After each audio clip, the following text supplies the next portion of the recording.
प्रिय विद्यार्थियों, good morning, Suprabhatam, जयतु संस्कृतम। इसके पहले हम लोग अकारांत पुल्लिंग शब्द के बारे में जानकारी प्राप्त किए। अब आकारांत स्त्रीलिंग शब्द के बारे में जानकारी प्राप्त करेंगे। देखिए, आकारांत स्त्रीलिंग शब्द रूप जिस शब्द के अंत में आ की मात्रा है उसे हम आकारांत स्त्रीलिंग शब्द कहते हैं। ई की भी मात्रा हो अंत में, जैसे मती कहते हैं, नदी कहते हैं। ऊ की भी मात्रा हो, जैसे वधू कहते हैं। ये आपका स्त्रीलिंग शब्द हुआ। लेकिन जो हम यहाँ एग्जाम्पल दिए हुए हैं, एक नहीं बहुत है, तो सबके अंत में आ की मात्रा है। और अनुवाद बनाने के लिए आकारांत स्त्रीलिंग शब्द का प्रयोग किताब में या अनुच्छेद लिखने में या पठित गद्यांश में इसका प्रयोग अधिक मिलता है। तो स्त्रीलिंग शब्द, आकारांत स्त्रीलिंग शब्द जैसे कक्षा, इसमें आ की मात्रा है। लता आ की मात्रा है। विद्या आ की मात्रा है। निशा आ की मात्रा है। छात्रा आ की मात्रा है। शिवा आ की मात्रा है। रमा आ की मात्रा है। सीता आ की मात्रा है। गीता आ की मात्रा है। कला आ की मात्रा। उमा आ की मात्रा है। गंगा, कन्या, कृपा, पूजा इत्यादि जो भी एग्जाम्पल लिखा गया है सब में आ की मात्रा है। अब इस के लिए एक सूत्र हमको याद करना होगा। तो इस शब्द रूप के लिए आपका सूत्र है जो नीचे लिखा जा रहा है, उसको याद रखना होगा। सबसे पहले विभक्ति, तब हम वचन लिखते हैं। तो एक वचन हो गया, द्विवचन हो गया और बहुवचन हो गया। विभक्ति में हम प्रथमा विभक्ति लिख दिए। अब इसके लिए एक वचन में सूत्र है, कुछ नहीं जोड़ना है आपको, यानी कि जो शब्द है वही रह जाएगा। जैसे लता है तो लता लिख देंगे, विद्या है तो विद्या लिखेंगे, निशा है तो निशा लिखेंगे, छात्रा है तो छात्रा लिखेंगे, शिवा है तो शिवा लिखेंगे, भाषा है तो भाषा लिखेंगे, आज्ञा है तो आज्ञा लिखेंगे इत्यादि। यानी कि इसमें कुछ नहीं जोड़ना है। द्विवचन में आ की मात्रा हटाकर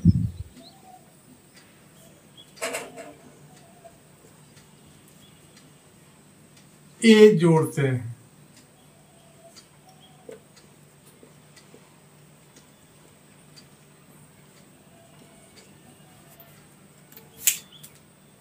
जैसे आ की मात्रा है, ये लता है, तो इसमें हम आ को हटाकर ए की मात्रा जोड़ेंगे तो लते बन जाएगा, विद्ये बन जाएगा, निशे बन जाएगा, छात्रे बन जाएगा, शिवे बन जाएगा, रमे बन जाएगा।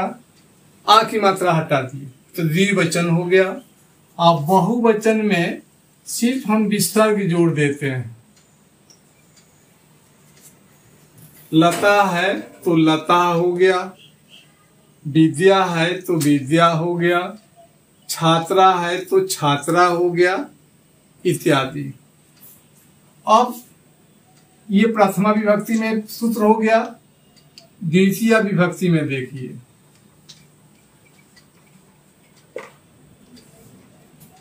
द्वितीय विभक्ति एक वचन में हम म जोड़ते हैं। पुल्लिंग में भी म जोड़ते हैं और स्त्रीलिंग में भी म जोड़ते हैं। तो लता में म जोड़ेंगे तो लताम हो जाएगा, विद्या में म जोड़ेंगे तो विद्याम हो जाएगा, छात्रा में म जोड़ेंगे तो छात्राम हो गया, भाषा में म जोड़ दिए तो भाषाम हो गया, चिंता में जोड़ दिए तो चिंताम हो गया, इत्यादि। फिर द्विवचन में यहाँ भी आ की मात्रा हटाकर ए जोड़ते हैं, ए जोड़ते हैं। यानी कि प्रथमा द्विवचन और द्वितीय द्विवचन में सेम होता है, तो यहां भी लते हो जाएगा। और फिर बहुवचन में भी हम विसर्ग जोड़ दिए तो प्रथमा विभक्ति बहुवचन और द्वितीय विभक्ति बहुवचन सेम हो गया। अब तृतीय विभक्ति में आइए।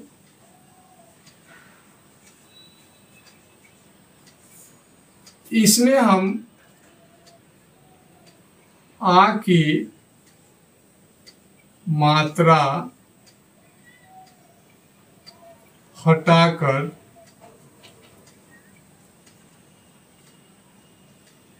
या जोड़ देते हैं, या जोड़ देते हैं। आ की जो मात्रा है उसको हटा देंगे और या जोड़ दिए। जैसे विद्या है तो विद्या हो गया। तब न वाक्य बनाते हैं विद्या सर्वम लभते, विद्या से सब कुछ प्राप्त होता है। फिर कह दिए गंगया, गंगा से, कृपया, कृपा से, पूजया, पूजा से, बालिकया, बालिका से, भाषया, भाषा से। तो आप की मात्रा हटाकर या जोड़ देते हैं। फिर द्विवचन में आभ्याम जोड़ दिए।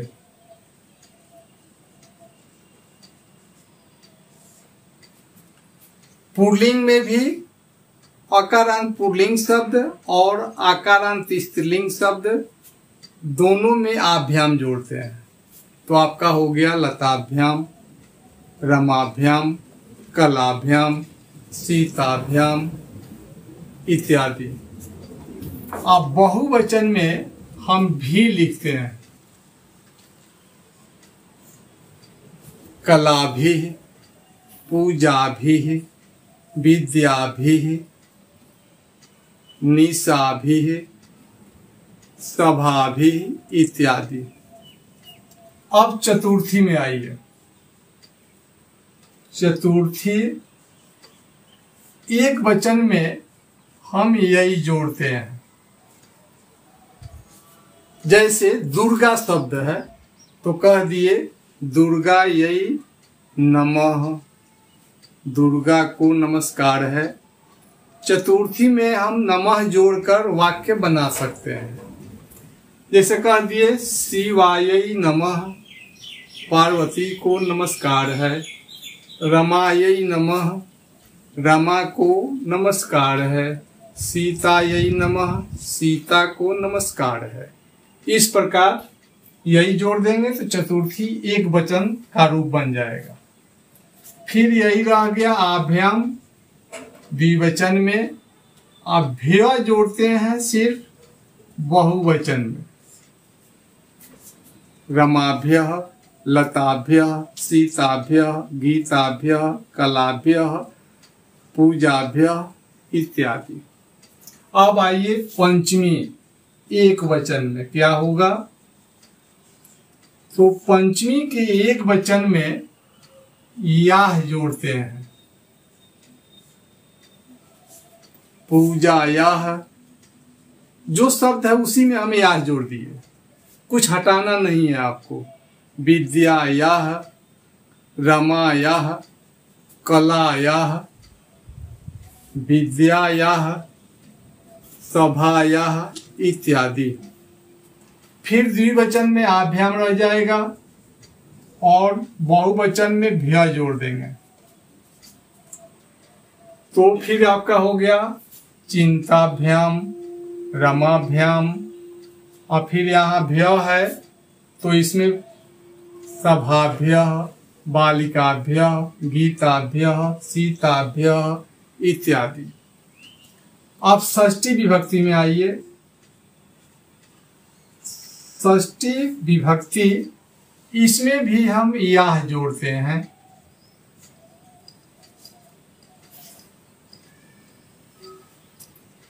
तो पंचमी षष्ठी एक वचन में याह जोड़ते हैं। यदि क्वेश्चन में दिया है विद्या याह में कौन सी विभक्ति है तो याह मिल गया, तो वहां यदि पंचमी विभक्ति नहीं दी गई है तो वहां षष्ठी विभक्ति दी जाएगी। तो आपको ऑप्शन में दिया गया चतुर्थी विभक्ति, पंचमी विभक्ति, षष्ठी विभक्ति, सप्तमी विभक्ति। तो ए बी सी डी, तो आपका सी आंसर हुआ, यह मिल गया, इसलिए षष्ठी विभक्ति लिखेंगे। अब द्विवचन में आ की मात्रा हटाकर योह जोड़ देते हैं।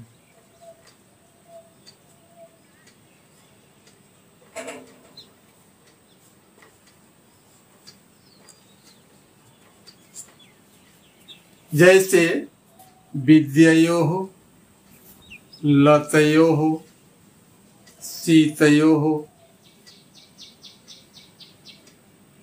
पूजयोः, कृपयोः इत्यादि। अब बहुवचन में आ नाम लिख दिए। तो पुल्लिंग शब्द हो या स्त्रीलिंग शब्द हो जिसमें आ की मात्रा है, या नपुंसक लिंग शब्द हो, तो षष्ठी विभक्ति के बहुवचन में हम आ नाम जोड़ते हैं। जैसे लता नाम, विद्या नाम, पूजा नाम, कृपा नाम,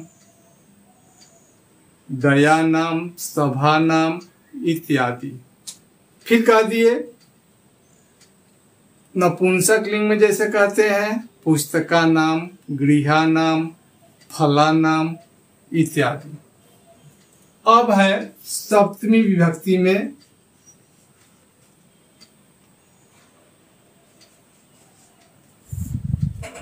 याम एक वचन में जोड़ते हैं।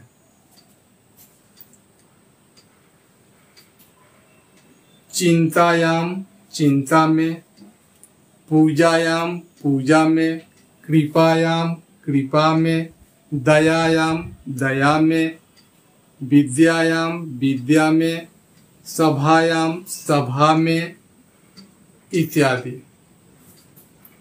फिर यहाँ यही रह जाएगा, आ की मात्रा हटाकर यो जोड़ देंगे।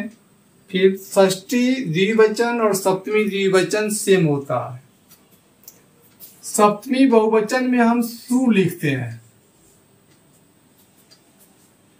लतासु, लताओं में, दयासु दयाओं में, सभासु सभाओं में इत्यादि। अब है संबोधन, यानी कि प्रथमा कहते हैं इसको। आ की मात्रा हटाकर एक जोड़ देते हैं।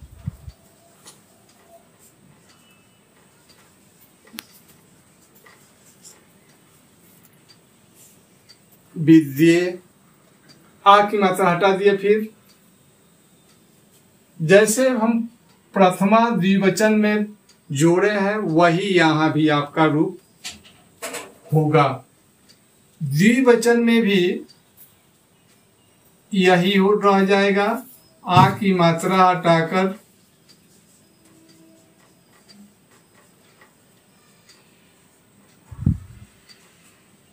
ए जोड़ देंगे।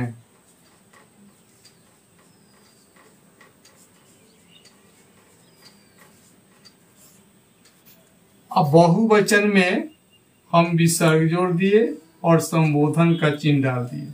यानी कि संबोधन में, संबोधन को हम प्रथमा विभक्ति कह दिए, तो एक वचन में ए जोड़ेंगे, संबोधन का चिन्ह दे देंगे।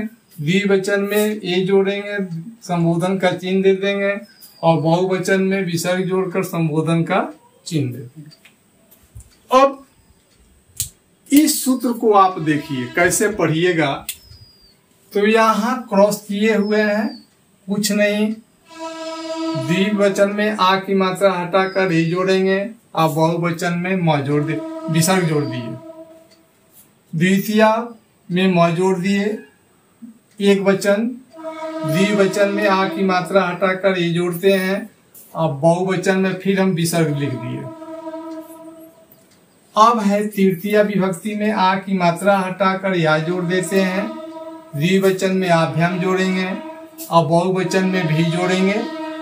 ये आपका तृतीया विभक्ति बहुवचन में होगा। चतुर्थी के एक वचन में यही जोड़ेंगे, द्विवचन में आभ्याम और बहुवचन में भ्य। पंचमी में याह जोड़ेंगे, द्विवचन में आभ्याम, बहुवचन में भ्य। षष्ठी में याह जोड़ेंगे, एक वचन। द्विवचन में आ की मात्रा हटाकर यो जोड़ देते हैं और बहुवचन में आ नाम जोड़ेंगे। सप्तमी के एक वचन में याम जोड़ेंगे, द्विवचन में आ की मात्रा हटाकर यो जोड़ेंगे और बहुवचन में सु जोड़ दिए। संबोधन में आ की मात्रा हटाकर ए, प्रथमा द्वितीया में हम दोनों में ए जोड़ेंगे और बहुवचन में विसर्ग जोड़कर संबोधन का चिन्ह डाल देंगे। ये आपका सूत्र हुआ। तो इस सूत्र को याद रखते हैं तो हम 20 ठोस से अधिक शब्द लिखे हुए हैं। तो एक नहीं, आपको आकारांत स्त्रीलिंग शब्द का रूप अनेक याद हो जाएंगे। तब आप समास में भी जब विग्रह करना होगा तो इसका वहां भी आपको प्रयोग करना होगा। जैसे हम कह दिए विद्यालय का विग्रह करना है, तब विद्यायाः आलयः विद्यालय। तो ये आपका यह आ गया, षष्ठी विभक्ति हो गया। तो षष्ठी विभक्ति तो विद्या के घर को विद्यालय कहा जाता है। तो इस प्रकार समास विग्रह में भी काम करेगा, इसलिए इसको हम याद रखेंगे। विभक्ति पहचान में भी यह काम करेगा। जैसे आपको कहा गया लतासु में कौन सी विभक्ति है, तो सु मिल गया, तो सप्तमी विभक्ति है। फिर कह दिए कक्षायाम में कौन सी विभक्ति है, तो याम दिया हुआ है एक वचन में, तो सप्तमी विभक्ति है। आपकी बुक में है शिक्षका कक्षायाम प्रविशति, देखिए आ गया।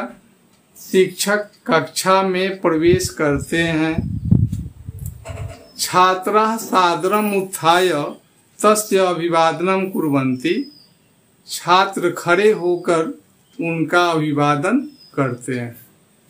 तो कहीं न कहीं आपको वो पुल्लिंग शब्द हो या स्त्रीलिंग शब्द हो या नपुंसक लिंग शब्द हो, वो इकारांत पुल्लिंग हो चाहे उकारांत पुल्लिंग हो चाहे इकारांत स्त्रीलिंग हो, तो कहीं न कहीं आपको जरूर मिलेगा। तो आप आसानी से उसका अनुवाद हिंदी में कर सकते हैं। तो आपको फायदा होगा अपठित गद्यांश में, जिसका अनुवाद मन में कर लेंगे और एक पद देना जो क्वेश्चन आता है उसका उत्तर हम एक पद में लिख देंगे। पूर्ण वाक्य न जो क्वेश्चन आता है उसको आसानी से लिख देंगे। अब आप इस तरीके से भी इसको याद रख सकते हैं। अधिकांश आपको एक वचन में पूछा जाता है। आकारांत स्त्रीलिंग शब्द का एक वचन। तो देखिए, तृतीया विभक्ति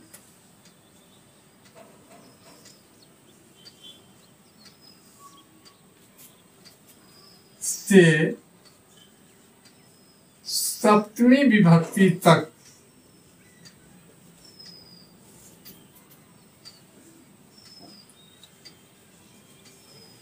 सप्तमी विभक्ति तक सिर्फ एक वचन में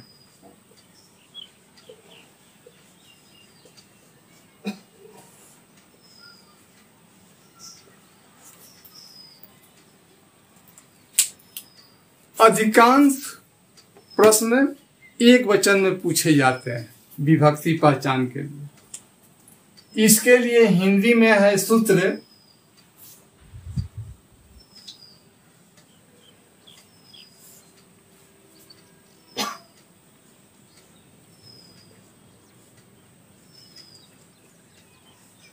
आका या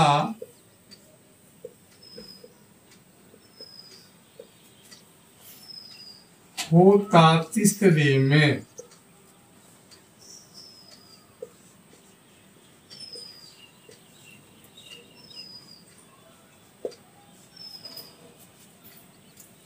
यही होता है चौथे में, यही होता है चौथे में।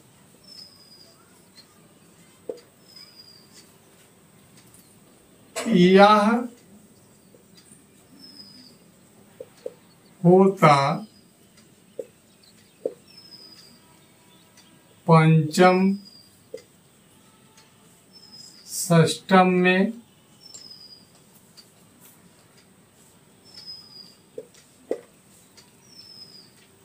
याम बनेगा सप्तम में।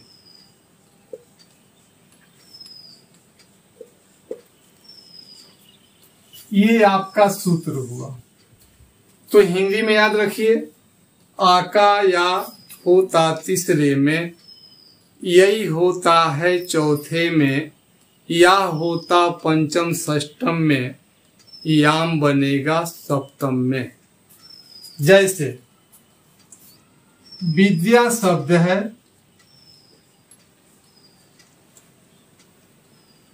आ की मात्रा हटाकर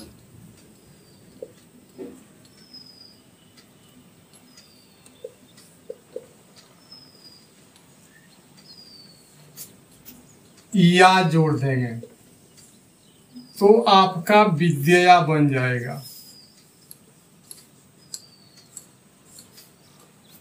तब न हम लतया कहते हैं, सीतया कहते हैं, गीतया कहते हैं, इत्यादि। यही होता है चौथे में। चौथे मीन्स चतुर्थी विभक्ति।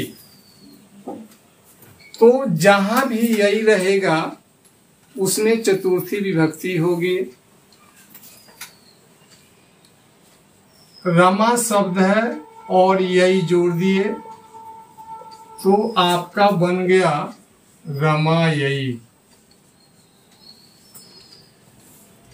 विद्या शब्द है, यही जोड़ देंगे तो विद्या यही बन जाएगा।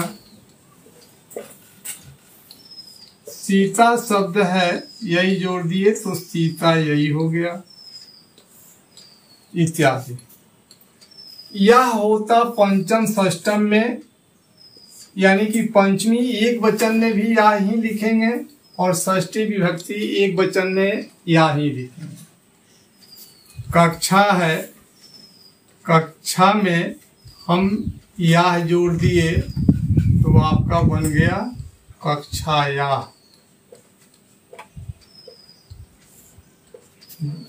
गंगा में या जोड़ेंगे तो गंगाया। सीता में या जोड़ दिए तो सीताया, इत्यादि।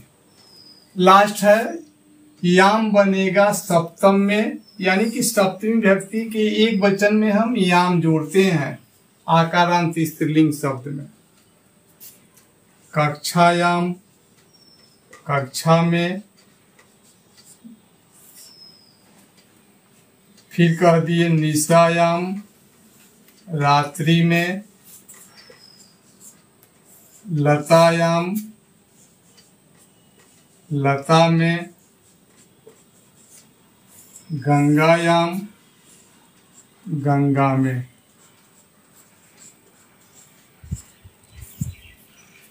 अब क्वेश्चन भी बना लीजिए। कक्षायाम में कौन सी विभक्ति है? ऑप्शन डाल दीजिए, तृतीया, चतुर्थी, पंचमी, सप्तमी, तो आपका सप्तमी हो जाएगा। फिर कह दिए निशायाम में कौन सी विभक्ति है? तो सप्तमी विभक्ति है। लतायाम में कौन सी विभक्ति है? तो सप्तमी है। गंगायाम में कौन सी विभक्ति है? तो सप्तमी है। अब देखिए, गंगायाम जना स्नानम कुर्वन्ति, गंगा में लोग स्नान करते हैं। लतायाम पुष्पाणि विकसन्ति, लता में फूल खिलते हैं। कक्षायाम बालका पठन्ति, कक्षा में लड़के पढ़ते हैं।